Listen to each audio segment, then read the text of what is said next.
Aí ele pegou, ele falou assim: "Ô brasileiro, segue a seta ali, ó", porque eles têm aquelas manias de correr Tá.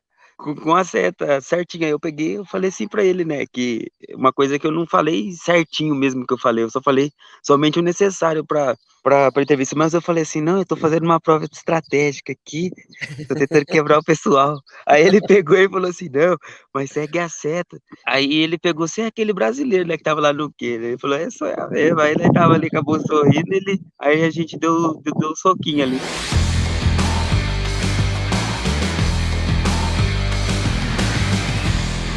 Opa, seja bem-vindo ou bem-vinda ao Corrida no Ar. Meu nome é Sérgio Rocha e eu tive o privilégio de trocar uma ideia com o Daniel do Nascimento, o Danielzinho, que fez 2:6:11 na Maratona de Valência 2021. Danielzinho está no Quênia e conversamos sobre a prova, de como é treinar no Quênia, de ter plantado uma árvore com o Kipchoge, se vai entrar no time da NN, do Ugali, para que time ele torce e outras coisas. Muitas perguntas que eu fiz foram mandadas por pessoas que acompanham o Corrida no Ar no Twitter e Instagram e eu queria agradecer a participação de vocês.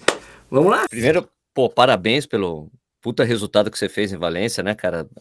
Eu estive presente na primeira vez que o Galen Rupp fez 2:06 lá em Praga. E eu perguntei isso pra ele: como é a sensação de se sentir um atleta que é capaz de correr uma maratona em 2 horas e 6 minutos?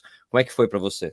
Comigo foi muito bom, cara, ainda mais por correr a minha primeira prova minha prova muito gostosa na Europa, né, porque ultimamente eu tinha pegado provas muito com nível e, altimetria muito não tão boas, como, por exemplo, eu peguei minha primeira maratona no Peru, ela tinha uma subida, descida, não era tão plana como eu peguei na Europa, então eu acho que foi muito gostoso, cara, eu acabei me divertindo, entrei lá, ainda por estar no meio do pessoal, dos quenianos, como eu já tinha planejado, como estava tendo o treinamento, estava saindo o treinamento e tudo saiu perfeitinho na prova. E é gostoso, cara, mas dói um pouquinho, velho. É verdade que você ficou meio brava porque você queria ter batido o tempo do Ronaldo? Ah, eu fiquei um pouco chateado, né, porque eu fiquei pensando assim: "Caraca, né, eu vou ter que correr uma maratona de novo". Não, mas no por foi por pouco, né, porque foi uns eu tinha ficado bravo até, estava com aquele óculos lá que eu estava na cara, eu acabei até jogando no chão e fiquei nervoso lá, acabou quebrando, eu saí meio nervoso, saí andando lá, mas depois os atletas lá foi me acalmando, foi me parabenizando lá, falou que foi um feito muito histórico, porque nunca tinha havido um jovem de 23 anos correr daquele jeito, com tudo, com a mentalidade, com foco, com controle, sabendo o que estava fazendo. Eu acho que naquilo ali foi uma coisa que eu estava planejando para correr acho que 2:05, 2:05, 2:04 mais ou menos, mas só que ali o clima não ajudou tanto, porque a gente pegou um vento, eu acabei perdendo 2 potes de hidratação, porque acostumar correr na Europa é um pouquinho complicado, né, porque imagina, tinha um monte de mesas, e eu lembro que alguma coisa que tinha me falado que era mesa 4, aí eu fui pegar a mesa 4, o nome estava escrito Jeff Moro, Ui. mas quando eu fui ver era minha hidratação era a bandeira vermelha mesa 4, número 28. Aí eu só fui acertar nisso quando eu fui pro pelotão 2, né, porque tinha um amigo meu de quarto, ele era o número 27. Tá. Então eu falei: "Ó, vou seguir esse cara, né, porque ele é do mesmo posto de hidratação que o meu, na hora que eu ver que ele pegar o posto de hidratação, eu já vou atrás dele e pego, porque aí a gente tá junto". Quando eu vi, eu fui pegar minha primeira da hidratação foi no quilômetro 20. Caraca. Então eu acabei fadigando um pouco no começo, e aí depois chegou lá no 30, eu consegui ter o autocontrole ali, o estado econômico, por mais que o pessoal estava percebendo que eu aparecia, uma hora eu não aparecia, mas eu estava fazendo uma corrida redondinha, estava mantendo ali dentro dos 3 por mil. E quando eu fui com o grupo do Jeff Camor, que era o segundo grupo, eu aproveitei e falei: "Eu vou pegar esse grupo aqui, quando chegar lá no 35, eu vou ver o que que eu faço, né". Sei lá, eu estava 15º, o cara mexeu lá, que o cara queria melhorar a marca, ele correu redondinho, para 2:06 até o 35. Então ele mexeu, na hora que ele mexeu, ele foi embora. E na hora que ele foi embora, cara, eu fiquei, né, porque aí eu falei: "Eu vou manter, né, porque eu não tenho posterior pra chegar na paulada junto com os caras". Aí eu consegui fazer uma força ali nos últimos 2 quilômetros, acabei terminando em nono. Quando a gente conversou depois de Lima, né, eu falei: "Pô, foi a sua estreia, foi a melhor estreia do sul-americano na história do sul-americano em solo e também o tempo mais rápido de um sul-americano na América do Sul". e agora você fez o segundo tempo da história de um sul-americano, né? Porque você só fica atrás do Ronaldo, né? As pessoas que fizeram perguntas para mim lá no Instagram perguntaram assim: ó, pô, Daniel, você não acha que você foi muito cedo para a maratona? O que você pode dizer para a gente a esse respeito? Eu acho que não, eu acho que ainda foi tarde ainda, porque eu já ia planejando já, e meu biotipo pensando no futuro é para maratona. E eu sabia que uma hora ia chegar, mas só que agora que eu entrei para maratona, eu tenho outros planejamentos, né? Eu penso até em melhorar minha meia maratona, porque eu corri 1h04 dentro do Brasil. E foi na maratona de São Paulo, na minha maratona internacional de São Paulo, né, que eu consegui fazer aquela marca. Então não foi uma maratona específica para fazer marca como o pessoal da Europa faz para te incentivar para ver o cara fazer o resultado. Eu acho que só nisso que está faltando. E eu me cuido bastante, então eu acho que para quem corre uma maratona e se cuida bastante e está com os melhores da maratona, eu acho que isso aí é tranquilo. Mas muitas pessoas me falaram para não entrar na maratona, que era muito tarde, que eu poderia quebrar, que entrar muito cedo poderia acontecer alguma coisa. Mas eu sempre gostei de ver o Kipchoge, essas coisas, sempre ficava observando tudo que ele fazia, que se ele lia livro eu também eu queria fazer igual também. E nisso, quando o Kobe tinha me falado que eu seria muito bom na maratona, eu só foquei para maratona. Pensei, o que que a maratona é uma parte muito difícil, a parte psicológica. Eu treino minha parte psicológica todos os dias. Leio o livro, mantenho a calma, acho que tudo pode acontecer, né? Então, e eu gosto mais de de rodar longão do que fazer tiro. Aliás, deixa eu aproveitar, Pode- esse é o seu treino predileto é esse? É fazer longo? Eu gosto não, eu gosto mais de longão, porque ali você tem um momento de reflexão, você aproveita, você sente o seu corpo, porque eu sou um atleta que eu entro no estado econômico, então quando eu entro no estado econômico, eu gosto ali de ficar divertindo, eu gosto de me divertir correndo, então quando tem uma corrida muito longa, passa muitas coisas na minha cabeça, mas só que eu penso ali em coisas que vão me dando energia, que vai mantendo eu focado e bem vivo dentro da prova. É igual eu vi uma vez uma coisa, uma propaganda que eu vi acho que de um cara que estava tentando fazer aqueles capacete para controlar aquelas O vento, né? De Isso, então, tá. Fórmula 1, aí o cara tinha que pensar, por exemplo, em um alimento que poderia acelerar, em alguma coisa que faria ele pensar em outra coisa e ele desacelerar. Então, eu tô tentando aprender esse negócio aí também. Eu sempre fico vendo essa matéria. E me diz uma coisa, aproveitando que você falou do Kipchoge, que você observa o que ele faz, tem muita gente que tem curiosidade para saber o que vocês se falaram nos Jogos Olímpicos. Você teve uma conversa ali? O que aconteceu pro soquinho que ficou famoso? Vocês falaram uma coisa pro outro? O que aconteceu? Eu acho que foi uma coisa ali que, tipo, foi uma coisa de momento, foi assim, na hora que se você observar o vídeo, eu apareci ali do nada na frente, então ele já olhou para o lado, ele já olhou rindo.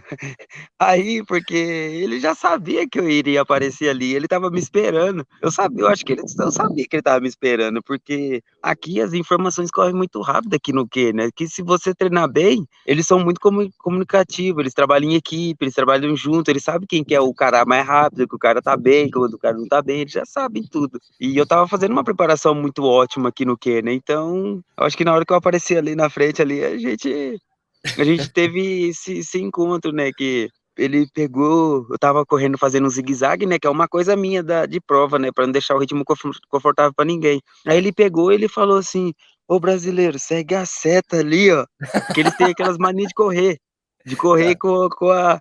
com a seta certinho. Aí eu peguei, eu falei assim para ele, né, que uma coisa que eu não falei certinho mesmo que eu falei, eu só falei somente o necessário para entrevista, mas eu falei assim: "Não, eu tô fazendo uma prova estratégica aqui, tô tentando quebrar o pessoal".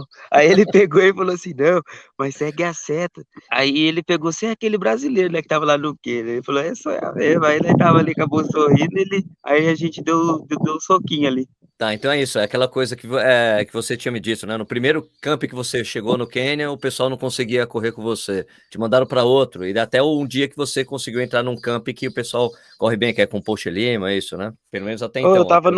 eu estava no camp e só tinha quando eu estava preparando para São Silvestre, para São Silvestre não, para pra Olimpíada, só tinha um cara aqui no campo que era muito forte, porque os outros tinham não era tão níveis muito parecidos. Eu tava praticamente treinando, terminava sempre junto com esse cara que ele tem 2,5, acho que se eu não me engano, que ele correu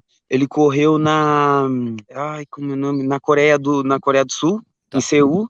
Aí a gente começou a trabalhar junto, a gente terminava o treino junto e ele iria representar a Coreia. Porque os outros coreanos, eles tinham um nível não tão bons, né? Porque eles fizeram 2,9, 11. E eu tava treinando com um cara de 2,4. O Show. cara tava treinando para 2,3. Porque a tendência aqui no Kenya, você treina sempre para melhorar. Porque tudo pode acontecer de você lesionar. Então, o atleta de alto rendimento, e também do alto rendimento e também do alto nível, ele tá sempre promício a lesões, a tudo, mas o que o público espera é sempre o melhor dele também, né? Claro. E eu acabei evoluindo bastante, né, no meio aqui deles. E aí cheguei aqui, eles acabaram me mandando pro grupo do Laurence. Nossa, na hora que eu fui ver que era o Laurence, eu já falei, ô, você não é aquele cara que tava na Olimpíada lá que ficou em quarto? Ele pegou, foi, sou eu mesmo. Ele até pegaram até falaram, Laurence Cherono? Laurence Cheironi, e o pessoal que eu fiquei Você tá bastante correndo, conhecido. você tá correndo Eu com o fiquei grupo do bastante Laurence conhecido Cherono? aqui por causa do soquinho, né, com o Kipchoge, então o pessoal já sabe, já me conhecia já só de vista, assim, já, né. Aí Caramba. eles acham até muito bacana, né, eles ficaram até felizes quando eu corri as 2,6. E Ah, com o legal. grupo do Lawrence, eu tenho até uns vídeos aqui que eu não publiquei nem nada, eu não acho que eu nem vou publicar também.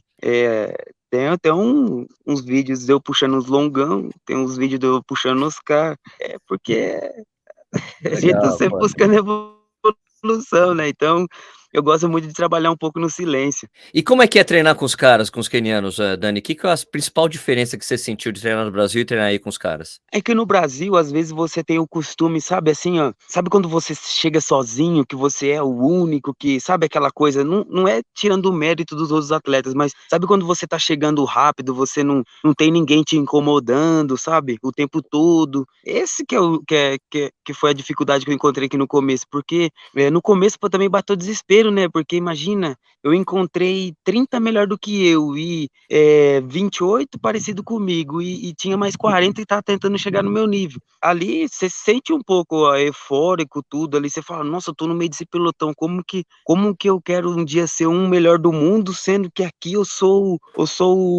por exemplo, 230.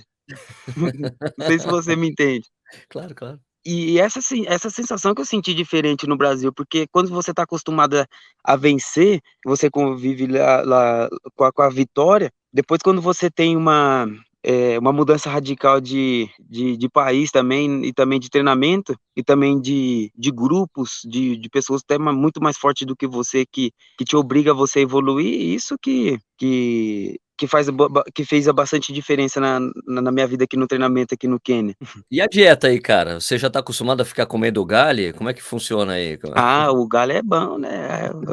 Ó, só pra você saber, por exemplo, eu pesquisei tudo sobre o Kipchoge, né, e a comida preferida dele é o galho. E o galho eu fui pesquisar sobre o galho antes de vir pra cá. O galho, ele tem muito carboidrato, ele tem todos os nutrientes que um atleta precisa. E ele é feito daquela farinha de milho branco. É como se fosse o cuscuz aí no Brasil, Sim, mas sim. só que é uma coisa mais forte. E aqui a gente come isso daí à noite, e quando a gente vai treinar de manhã, a gente não toma café, então tem uma sustagem. Tudo é uma coisa de prática e que eles têm aqui que eu acabei no começo foi difícil, né, imagina, brasileiro, né, come 3, 4 pão para ir treinar de manhã, aí você pra ter um carboidrato no organismo para dar energia. Aí você chega aqui, eles trabalham essa parte de glicose, de treinar com o estômago vazio, de tirar a energia do músculo, essas coisas, e também por você treinar de estômago vazio, sem nada. Aí entra a parte do suplemento, que é a parte da suplementação, que faz mais efeito quando você está treinando. Todos os treinos são em jejum? Todos os treinos são em jejum, e quando você tem uma baixa de glicose, tem uns quilômetros, assim, quando você está treinando para maratona, até no longão, você tem que treinar todos os treinamentos em jejum aqui, que é a metodologia deles. E quando chega para treinar o longão, que é como se fosse uma simulação da maratona, a gente toma os suplementos baseado nas quilometragens da maratona. Por Tá, então exemplo, 5, 5, 10, 10, isso. 15, 20, 25. Perfeito, Quando é perfeito. 30, a gente só vai até o 25. Cara, ó, o pessoal fez umas perguntas. Ah, não, tem outra pergunta essencial para fazer para você, a coisa do fortalecimento, como é que é trabalhado aí, Dani? Eu já vi, eu lembro de ter visto uns vídeos, umas coisas diferentes, assim, mais simples, né, que vocês fazem por aí, né? Na verdade, aquilo ali é correção de corrida que ele faz. Mas todos os dias a gente faz aqueles negócios que a gente encosta na parede, sabe? Aquilo lá. Isso é bom, você já pega essa dica já. Que você fica posicionado ali reto, encostado com as costas na parede e mantém os pés normais.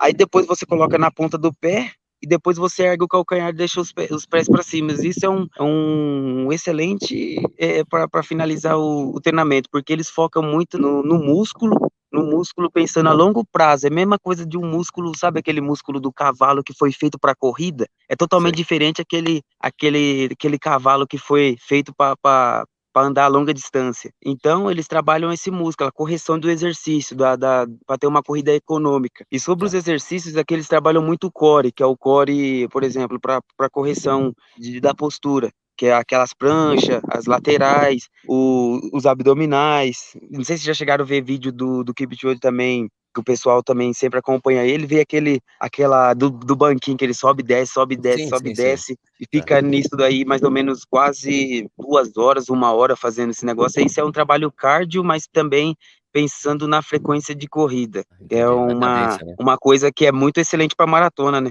Das perguntas que o pessoal fez para mim, para pedir para perguntar para você, pediram para perguntar para saber qual é o time que você torce. Ah, ô louco, hein? Né, eu mesmo desde criança, cara, o meu pai ele ficava com uma camiseta verde, né, foi a única lembrança que eu tenho dele. Ele acabou tendo problemas psicológicos e acabou sumindo, né, mas não sumindo assim de sumir, ele acabou tendo problema psicológico e saiu pela rua andando, então praticamente eu não tive uma boa lembrança assim com meu pai, mas a única coisa que eu lembrava é quando ele ficava falando dali porco e tudo aí, mas então foi aí que eu acabei torcendo pro Palmeiras, é a única lembrança que eu lembro dele. E tem dia assim que eu vou assistir jogo do Palmeiras, às vezes eu tenho até que sair porque sente falta um pouco, né? Claro, claro. É uma coisa, uma coisa, uma lembrança boa que você tem do seu pai, né, então Ele andava sempre com a camiseta do Palmeiras, né? Então eu tenho esse costume também de ficar andando pra lá e pra cá. Agora que eu tô. É porque eu tô na entrevista aqui agora, né? Eu tirei até a camiseta, mas eu guardei ali, eu sempre tô andando ali. Não, porque ele era conhecido lá na minha cidade lá. O pessoal, onde que ele vinha, ele andava com aquela camiseta do Palmeiras, que era da Parmalat e aquela da Verde Limão da Fiat. E o pessoal Tá. ficava zoando ele, lá veio o Vagalume lá já. Então, Dani, você tinha falado para mim algum tempo atrás, quando a gente conversava, que você pretendia morar no Quênia mesmo, para continuar treinando aí. Essa ainda é a sua intenção? não, isso daí sempre foi a minha primeira atenção. Acho que desde quando eu fui pra Guidínia, cara, eu acho que foi na Guidínia que eu decidi, porque eu saí, eu tava muito treinado, eu treinei muito, e quando eu cheguei lá, eu não tive um resultado. E eu falava, cara, o que esses caras têm que eu não tenho treino pra caraca? As pessoas falam que eu tenho talento, tudo, mas o talento sem o trabalho duro não serve pra nada. E eu tô trabalhando porque não consigo evoluir. Mas ali eu precisava, por mais que eu tinha uma ambição de querer ser, de querer ser e estar entre os melhores do mundo, eu tinha que estar aqui treinando com eles, né? E aprender também com eles. Então, eu acho que desde Guidínia de 2019, foi 2019 que eu já coloquei na minha cabeça ali que eu falei, não, Guidínia 2020. Foi ali 2026. que eu já tomei a decisão eu falei assim, não, vou lá morar lá com eles lá. E eu tinha falado numa entrevista em 2019 que um dia eu iria treinar no Quênia, porque a mulher estava perguntando, né, se era possível um brasileiro voltar a vencer a São Silvestre. Ela tinha falado umas coisas lá que até me chateou, né? Falou, pô, mais um fracasso do Brasil de novo, né? Eu falei, caraca. E eu tinha acabado de voltar 6 meses, né, de treinamento depois quando você chega ali o primeiro que você vai dar entrevista, cara, por exemplo, eu terminei em 11º, tinha 10 africanos na minha frente e também tinha um colombiano também que terminou entre os 10. Eu percebi que eu precisava evoluir, né, que eu precisava ainda mais por ser jovem. Então eu fiquei um pouco abatido com aquilo lá. Então eu decidi, eu tinha falado na entrevista, eu vou treinar no Quênia, eu vou lá aprender com os melhores do mundo, eu vou ficar por lá. É isso que foi que eu tinha pensado. E aí eu nunca mudei de ideia e graças a Deus eu acabei conseguindo, né, com muito esforço, trabalho duro também, de chegar aqui, o pessoal vê que eu tenho um potencial muito grande, ainda que precisa de muito trabalho, muita experiência, então, eu acho que é aqui que vai ser meu lugar. Agora eu vou voltar para São Silvestre final do ano, aí eu vou fazer algumas coisas no Brasil, vou resolver algumas coisas, assim, pensando no futuro e vou voltar para cá de novo, eu já vou ficar por aqui. Falando em São Silvestre, então você está confirmado, eu conversei com o pessoal da ESCOM também, você está confirmado na prova, né, você vai fazer a São Silvestre de novo e você foi o melhor brasileiro de 2019, né. Aliás, quando o Tião me apresentou para você, em 2019, falou: "Sérgio, esse aqui vai ser o melhor brasileiro na São Silvestre", quando ele me apresentou, você. E foi exatamente o que aconteceu, mas agora você quer pelo menos subir no pódio, né, Dani? Provavelmente, né? Deve É, ser essa a sua intenção. isso daí é a minha primeira ambição, né, mas eu tô com nessa São Silvestre vai ser diferente, cara, eu acho que vai ser diferente, ainda mais que depois pelo feito, eu acho que dá 2 horas e 6, eu vou entrar com uma pressão maior, né, de também por estar correndo, por estar treinando aqui com os melhores do mundo, então tudo vai poder acontecer, mas eu quero estar bem concentradinho na prova, espero fazer uma excelente prova. Você imaginaria que você ia voltar para São Silvestre 2 anos depois, tipo, sendo agenciado hoje pelo cara que agencia o cara que ganhou a prova em 2019, né, o cara que tá te agendando, o Ah, Gianni eu De nunca eu Madonna, nunca parei pra né. eu nunca parei pra pensar nisso daí não, cara.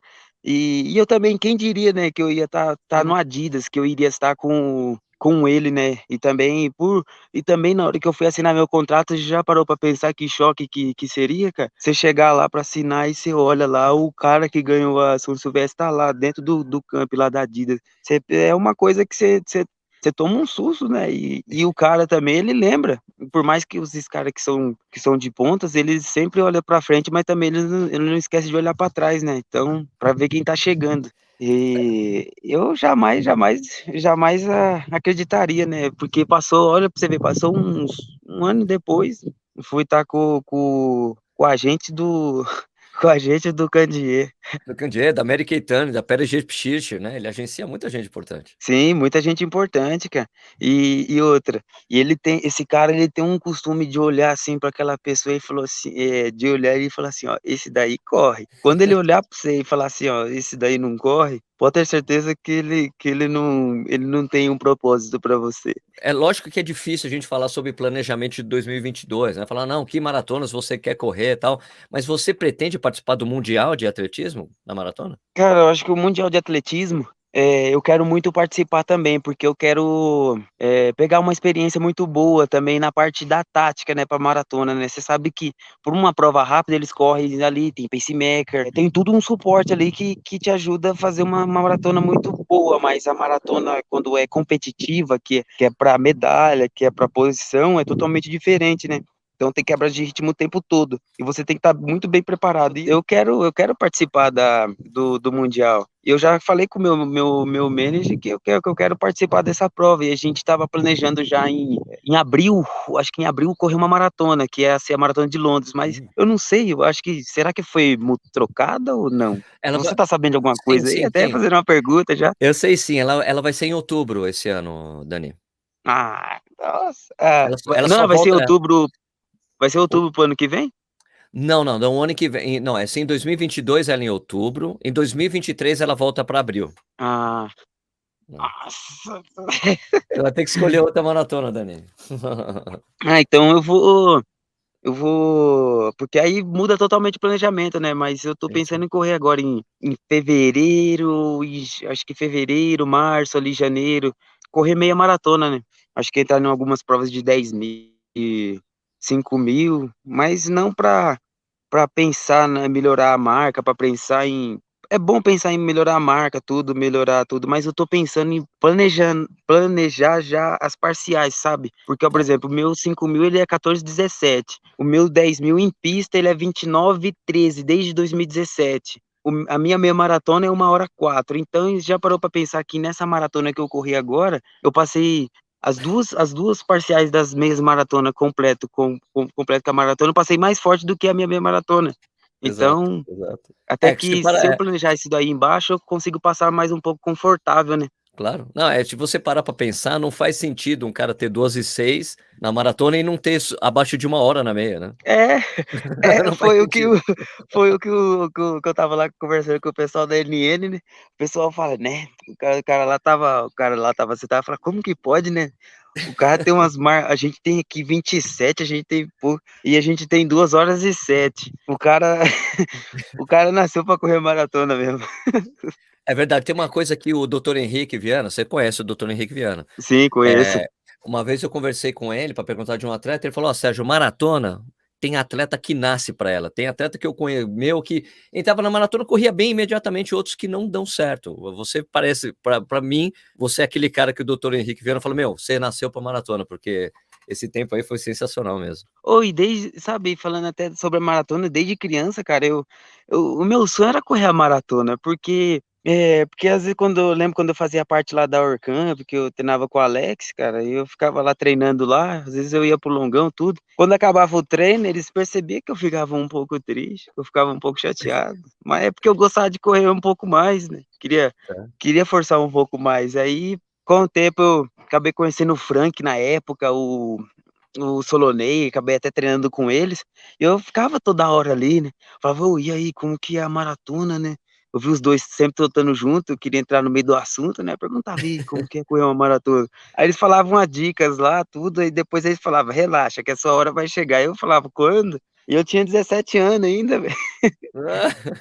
Aliás, essa coisa de Campinas, você teve uma época foi uma época que você meio que você tinha desistido do atletismo, né, e você voltou, Dani, o que aconteceu ali? Foi quando acabou o time da Orcamp, você ficou meio chateado, foi isso, você parou? Nada, eu acho que até aquilo lá eu acho que eu tinha um sonho, né, de ir pra B3 na época, quando acho que tinha finalizado tudo. E eu via, né, que aquilo tudo que eu tinha treinado, tudo aquelas coisas, eu até fiquei um pouco eu fiquei um pouco chateado, fiquei um pouco abatido, né, então, quando sabe quando você passa, assim, você vê aquela pessoa rindo, você passa, assim, você vai nos bairros, você vê as pessoas rindo, vê a pessoa feliz, mas você olha que as pessoas estão só rindo, só demonstrando só. Mas, quando você tira um plano, um planejamento de uma pessoa, cara, ali você mata a pessoa. Então, quando você deixa a pessoa sem planos, isso que quebra qualquer pessoa. Porque às vezes você vê a pessoa feliz ali, tudo, parado, você fala: "Nossa, olha aqueles caras ali, cara, os caras tem uma vida difícil, tudo, mas eles estão sempre felizes". Não, cara, ele tá ali, tá cheio de plano, mas só que Tá, então tá o plano que você tinha traçado para o seu objetivo ali, daí ele morreu ali com você ali naquela hora, quando acabou a B3 então. ele morreu. Mas Deus, ele é tão maravilhoso, eu acho que tudo tem o tempo, né. E olha pra você ver, passei, eu acho que um ano depois passou um ano depois, eu voltei pra minha casa, 6 meses depois eu fui pra BDA. Da BDA eu já acabei fazendo uma entrada ali no clube, né, porque o clube na região não estava crescendo ainda, por mais que eles têm 10 anos de clube, eles estavam crescendo por formações. E aí eles acabaram me conhecendo ali, a gente trabalhamos juntos ali até um certo momento e acabou colhendo os frutos no início, mas aí acabou eu retornando para o esporte de vez, né, porque eu entrei focado ali naquele começo, sofri bastante, acho que dois anos de treinamento, porque até você voltar como você era antes, você ter uma noção, a sua perna entender que você tem que correr forte. Acostumar com o sofrimento de novo. Ixi, Opa, a entrevista teve uma breve interrupção porque acabou a bateria do celular do Daniel. Bora continuar. Vamos continuar da onde a gente parou. A gente tava falando que você teve que acostumar com a dor de voltar a treinar, né? 2 anos com a BDA, até conseguir as pernas voltarem a entender que você tinha que sofrer. Foi aí que a gente parou. foi um momento difícil, né, porque depois quando você retorna, né, é muito difícil, eu estava vindo da roça, então eu acabei ficando até com um lado, isso eu acho que é normal para todas as pessoas, né, porque um lado do corpo mais forte do que o outro. E o meu ficou muito mais forte, né, porque eu carregava sempre, eu acho que desse lado, do lado direito, sempre carregava aqueles negócios que chama balaio, que aí a gente Tá. carregava aqueles balaio de mandioca e a gente tinha que levar até o bag lá, que ficava um negócio muito enorme. E aí eu fazia muita força, né, com esse lado do corpo. Então, demorou um pouco até para alinhar o corpo ali certinho. Eu tenho uns probleminhas ainda aqui. que falta consertar. Não, eu não tô 100% ainda. Tem muito a melhorar ainda. Até sobre os clubes, por onde que eu passei, cara, o pessoal tinha falado, nossa, eu vi, até teve momentos que eu fui até criticado, falaram, o cara teve aqui, foi ingrato, foi embora, foi para outro clube, foi embora, foi ingrato, tudo. E existe ingratidão e existe ser grato. Eu acho que ser grato é quando você olha para aquilo, quando você volta de novo e você lembra daquela lembrança de tudo, acho que você lembra de tudo por onde você passou e o desejo que fica, né? Porque foi ali que iniciou seu sonho. E eu sou aquele tipo de pessoa que eu sempre corro atrás do meu sonho. E eu não corro atrás de pessoas. Então, acho que por isso que tem dado tudo certo até um certo ponto da minha vida. Se você ainda treina com o pessoal da BDA, com o Neto, ou se você agora está treinando diretamente com o pessoal aí do Quênia? O seu treinador é queniano, ou são treinadores quenianos, são muitas pessoas? Como é que funciona? São muitas pessoas, são treinadores quenianos. Então, agora eu tô com o pessoal aqui, tô com o time daqui agora. E a BDA, até mesmo em dezembro, eu recebi uma, tinha recebido lá uma coisa lá para mim lá, para fazer a transferência para outro clube. Eu acho que eu tô muito feliz, né? Porque agora acho que porque agora eu não vou pertencer a mais o clube da BDA. Eu quero voltar lá, acho que para minha cidade, cara. Porque sempre, quando eu tava aí depois da Olimpíada, eu tive uns momentos, acho que tive uns momentos difíceis, um momento porque imagina, você acaba de vir de uns Jogos Olímpicos, acontece aquilo, você tá bem preparando, você planejou muitas coisas, e não foi aquilo que você tinha planejado que poderia ter acontecido na prova, né? Então eu acabei ficando chateado, então tinha que mudar, né? Tinha que não só mudar eu perfeitamente, também as pessoas que estavam à minha volta, tinha que mudar muita coisa para minha questão da evolução. Então eu acabei eu precisava me reencontrar, né? Porque eu fiquei um pouco depressivo, fiquei um pouco triste, porque lidar com o alto rendimento, né? Você tem que ter uma cabeça muito forte cada dia, né? E aí eu fui para Paraguaçu, fiquei lá o tempo lá para ver de onde que eu saí, o sonho que eu tive como atleta de chegar aos Jogos Olímpicos também. E depois eu passei em Bauru, aí vi lá também, fui lá na pista à noite, tudo, ficava olhando. Às vezes passa um filme, né? Quando você começa uma etapa da sua vida, dali de Bauru já fui para Campinas, e alguma coisa que ninguém sabe, eu entrei lá na pista lá de Campinas lá à noite, mas só que não na parte de dentro lá, porque é proibido. Eu fiquei ali na parte de fora ali, só observando assim de longe a pista, tudo. Depois daí eu vim para São Paulo, fiquei treinando com o pessoal lá na Ciclo lá. Aliás, tem Aí eu vi o essa pessoal. coisa, tem um amigo que a gente tem em comum que mandou uma mensagem falando que você só conseguiu essas 2:06 aí porque você foi treinar com ele, com o Bruno Levinho, que a ciclovia deixou É, você mais rápido. não, eu Não, ele é brincalhão, pô. Porque eu ia lá porque eu precisava me encontrar, né? Eu tava um pouco triste. Aí eu vi aquele pessoal lá cheio da energia, aquele pessoal lá da Ciclo, todo mundo acordando cedo naquela vibe muito doida. Aí encontrei com eles ali e eu tava no momento que eu tava fazendo base, né? Lá no Brasil. Então, eu tava Tá. fazendo umas rodagens, por exemplo, eu tava fazendo umas rodagens de 2 horas de rodagem, 2 horas e 10, ou um dia eu tinha que rodar 1 hora, 1 hora e 10, mais ou menos. E era bem leve, que eu tinha que treinar mais a parte da capacidade aeróbica, não anaeróbico. Então, eu aproveitei ali para estar ali junto com eles, né? Show de Então, bola. foi aquilo ali que acho que ajudou bastante também por estar perto da Grazi, né? Porque a gente começou um relacionamento agora e a gente tá no começo de tudo. E até percebi que ela tá correndo Corre muito a Grazi, corre muito. corre muito.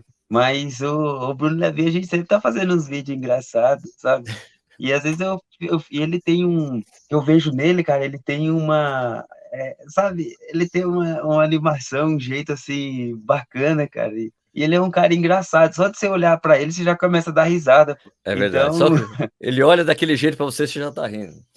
você já tá rindo. Então, às vezes eu ficava mandando assim pra ele, eu falei: "Ô, faz esse vídeo aqui, cara, eu acho que combina muito com a sua cara". Você foi esses dias lá, né, você tá em Capitagate, foi lá no camp da NN, aí você foi plantar uma árvore com o Kipchoge, tirou foto com ele, até geraram alguns rumores que você estaria indo para a NN, mas você tá com a Adidas. Explica pra gente como é que foi aquele encontro. Caraca, eu mesmo na hora que eu encontrei com ele, eu não sabia nem o que fazer, pô, aquilo ali foi incrível, eu até fiquei um pouco tímido, sabe. Ele me parabenizando bastante sobre a minha marca que eu tinha feito, 2 horas 6 em Valência, e alguns atletas tinham falado de mim tinham falado de mim para ele, eu corro bem focadinho, certinho, e até quando eu vi ele chegando, cara, eu falei: "Caraca!" Eu falei: "Nossa", você espanta, né, porque, pô, o cara que você encontrou com ele na Olimpíada, porque eu depois dos Jogos Olímpicos, eu não encontrei com ele, ele saiu de Sapporo, foi pra Tóquio, depois pegou recebeu a medalha olímpica, e ele já tinha que estar para o Quênia muito rápido, né, porque pra ser recebido pelo presidente, né. Então a gente não teve esse encontro, foi um encontro ali de momento, e aí ele me deu aquele presente da camiseta do Eliud e me deu essa pulseirinha aqui, ó, que ele é do Eliud Kipchoge, Tá, eu ver aqui, ó, Eliud sim, sim. Kipchoge, aí ele até aqui, ó, aquela do que ele No fala human is sobre limited, né, nenhum humano é é, limitado. e aqui Isso. tem a marca dele de 1 hora 59:40 naquela maratona não oficial, então e foi ele que colocou, agora ninguém tira isso aqui não. É, e é quando eu vi que eu plantando ele me chamando ali, eu cheguei assim, cara, a primeira coisa que eu comecei a notar tudo, né, no campo da Global, eu vi uma placa lá escrito coisas muito bacana de trabalho, assim, pensando num grupo, né, disciplina, respeito, humildade, tinha um monte de coisa ali escrita, era uma placa bonita. Então eu já fui ali, ele chamou eu, foi levando lá um pouco no fundo, eu vi um buraco, eu ficava perguntando, porque tinha uma mulher que chamava Sueli, acho que Suli da NN, que é uma mulher muito boa também, eu acho que ela corre maratona e meia maratona, se eu não me engano. E aí Tá. eu estava conversando com ela, né, eu perguntei: "Ô, e essas plaquinhas aqui?" Tinha um monte de plaquinha e umas árvores grandes, tinha as plaquinhas, a data e as árvores, eu fui olhando assim, tinha a placa do Patrick Sang, tinha a placa do Kipchoge, tinha a placa do Kipchoge, eu fui vendo assim as placas. E aí ela pegou e falou assim: "Você vai ter uma placa aqui também". E Nossa. e aí eu já fiquei um pouco emocionado, né, porque eu falei: "Nossa, cara, olha". E aí eu fui vendo uns nomes ali que tinha, cara, tinha o nome do Haile Gebrselassie, eu falei: "Caraca". E aí ele me chamou, imagina você plantar uma árvore junto com um recordista mundial, cara. Mas eu via que aquele sinônimo ali da árvore é uma tradição deles aqui. E a gente plantou uma árvore junto, cara, então Isso aí ele me deu um presente lá da camiseta escrito Eliud, Eliud do Eliud Kipchoge, e depois eu o pessoal até tinha me falado lá brincando lá: "Ô, você é da Adidas, pô, você não pode colocar a camiseta, tem o Nike", eu falei: "Não tem problema não, é presente". sim, sim, sim, sim. Então eu coloquei a camiseta e eu já tinha planejado de levar uma camiseta da seleção brasileira para ele ter uma lembrança muito boa, né, porque foi a primeira medalha olímpica dele foi no Brasil. Sim. E olha para você ver, uma coisa que ninguém sabe, eu estava na arquibancada quando ele ganhou os Jogos Olímpicos, eu vi ele passando Caraca, ali, e olha para você ver, passou 4 anos, 5 anos depois, eu acabei me encontrando com ele, olha pra você ver como que são as coisas. é o destino, hein. Muito legal, É, eu acho que muito era legal. o destino. E sobre o negócio da NN, tem sim os rumores, eu vejo muita porque depois que eu publiquei a foto da gente que do nosso reencontro juntos, as pessoas falam, pode ter uma possibilidade de eu estar no time dos campeões, porque aquilo ali pra mim é o time galáctico, né, pô. Que pô, o Bekele, Kipchoge, os caras, Putz, Cheptegei, você vai John falando Moore, uma lista assim, ave Jeff Maria. Kamora, você vai ver na lista, cara, e reunido só de um time só, hein. Você tá nessas negociações ainda, né, não dá pra saber nada do que vai acontecer, né. Não dá pra. não dá para saber, né? Porque vai que às vezes o meu plano é outro, porque eu sigo os planos de Deus, né? Porque os planos de Deus é totalmente diferente do que o nosso. Então eu procuro mais é, focar tudo certinho. Mas eu tenho a vontade sim de de ir lá treinar com ele, aprender bastante, né? Porque ninguém sabe, né? Por exemplo, essa pode ser a última Olimpíada dele, né? Agora daqui em Paris. E aí, eu acho que desde pequeno, quando você encontra uma pessoa muito melhor do que ela, você tem que usufruir e tomar todo o conhecimento dessa pessoa para você, se você quer evoluir na sua vida. Então, mesmo até se você chegar um dia perguntar pro Marinho, pro Vanderlei, pro Ronaldo, pro Ronaldo da Costa, pro Frank, por uma lista de atletas de ponta, eu sempre chegava e perguntava para eles, até do José Telles, perguntava como que era a experiência, como que era correr ali, perguntava de tudo, né? E em vez de eu ir tirar foto, eu falava, "Pô, como que é? Não sei o que lá."